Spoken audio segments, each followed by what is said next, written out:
Hi everyone, I'm Fake Life, and this is your Week 1 wrap-up for the Mister Hadwick Championship Invitational Season 1. Let's get right to it. Week 1 is finished, we have all 4 of our games in, all 8 of our players are accounted for, and these are the results.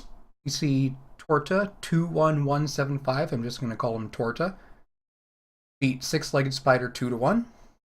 We see WTF is Orcs Won't Die, Heavy Weapon Gentleman's team, tied with Walrus 1-1. Itadakimasu, Yuratal 1's team lost 0-2 to Eki Thump, and Gilkey 5-1 and his team Neo Band of the Hawk drew 0-0 with the Sad Pandas Chick Flicks. Let's take a look at the individual teams and see where things stand. So let's start with Portas So4, which is a Dwarf team. So Torta's got a fairly standard Dwarf lineup. Most of the players here pick pretty standard lineups, so I'm not going to go into too much detail. He won his first game, and he got enough SPP on a runner to get pass. So it looks like he's actually going to be using his runner to do some throwing, which is a little surprising. Normally, dwarves don't mess with that kind of thing. He's got his apothecary and 2 rerolls, and everything seems fine. And he won his first game without any major issues, and his next opponent's going to be Walrus's Orcs.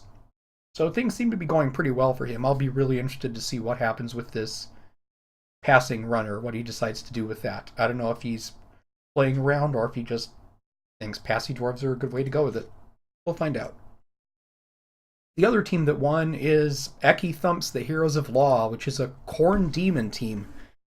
And I was pretty surprised to see someone actually playing Khorne Demons in a tournament like this, but he won game 1. He was playing against Yuratal 1's Dwarves, and I mean, Yuratal 1 said he got diced a little bit, but everybody says they got diced a little bit. He's also got only 1 level up, which was on a Pit Fighter Cultist, and he's got Block. So that should help out with the problem that you have with a lot of these Pit Fighter Cultists where Frenzy can mess things up since they're only 3 strength and you don't have any guard, and you can easily get yourself into some sticky situations. Other than that, nothing really out of the ordinary. No SPP on the Bloodthirster yet, which is unfortunate, but he's got his 2 rerolls and his 1 apothecary, and he should be fairly well set for his next game. So now we get to the 4 people who drew their games. Next it is Heavy Weapon Gentleman with WTF is Orcs Won't Die. And he didn't have any injuries in his game, so he's fairly lucky there. He played against Walrus's Orc, so it was an Orc-on-Orc mirror match. He's gotten a level up on his Blitzer, but he hasn't taken it yet. We won't know. He did spend his he did get enough winnings to get his apothecary, so that's good news for him. I mean, who knows what we'll see. If he rolls doubles, he might get something like dodge, he may get a mighty blow or a guard or something like that. We'll have to find out. And next comes Walrus's Orcs, the other half of that drawn game. And unfortunately for Walrus, he did lose a player. He lost one of his blitzers in the game, sadly. On the plus side, he got enough SPP for a level up on his blitzer, and he has rolled it, and he took guard, which is always a nice skill to have on orc teams. You tend to kind of slowly walk up the pitch, and you need a lot of guard to make sure that all your blocks are good. He didn't get enough money to get his apothecary yet, so he's going to have to go through 1 more game without an apothecary, which is unfortunate, but we'll see. Next week he's playing Dwarves, which could be a little ugly. We'll find out. So next is Gilkey's human team, Neo Band of the Hawk. Gilkey drew his first game, and he didn't get any players leveled up, so he's going to be sitting on the same lineup. On the plus side, it looks like his Ogre got an MVP, so it's always really great when one of your big guys gets a level up real early, so that should help out a lot. He has enough money to buy an apothecary, so I wouldn't be surprised if he goes ahead and buys that before he plays a second game, which will put his team value up at 1030. No issues there. Next comes Panda. So Panda played Amazons, and Panda actually knowingly picked Amazons when he already knew that there were two dwarves in the team. So more power to him. That's awesome. He drew his first game, and it was a very, very low scoring affair. That was the 0-0 against Gilkey that nothing really amazing happened. There were no scores. There was like maybe one injury apiece. And he got a level up on, or he got 5 SPP on his catcher for the MVP. But other than that, he's got a backup player. Amazons are one of those nice teams where you can really buy everything you want right out of the box. So he probably got to start with his, or I assume what he did was he bought a extra line woman. Let's see. No, they all played in the match. So I think he may have started down players and then bought the apothecary. But he'll be okay. Unfortunately, his next matchup is one of the dwarf matchups. So we'll see. This team could look very, very different in a week from now.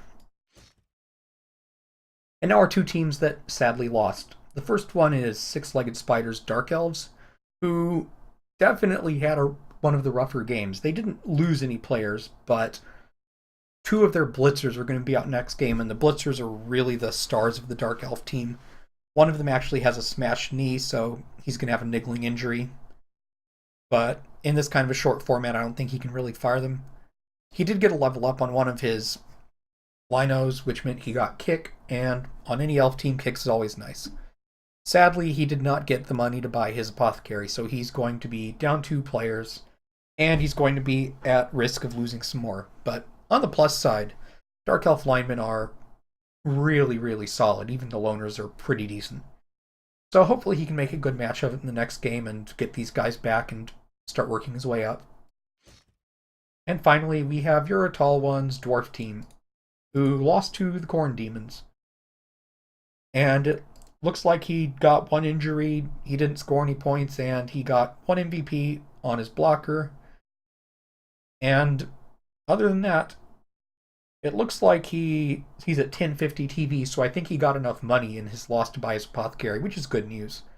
And his next game is going to be against Amazons, so that's very helpful. And I'm going to go over to the other screen with the schedule because 2 of the guys have already played their Week 2 game, and I don't want to spoil anything for you. So looking at this, we see that next week, Six-Legged Spider is going to take on Gilkey, and that's going to be Gilkey's humans versus Six-Legged Spider's Dark Elves. So we saw that Spider's Dark Elves got beaten up pretty good. They're in a bit of a rough place.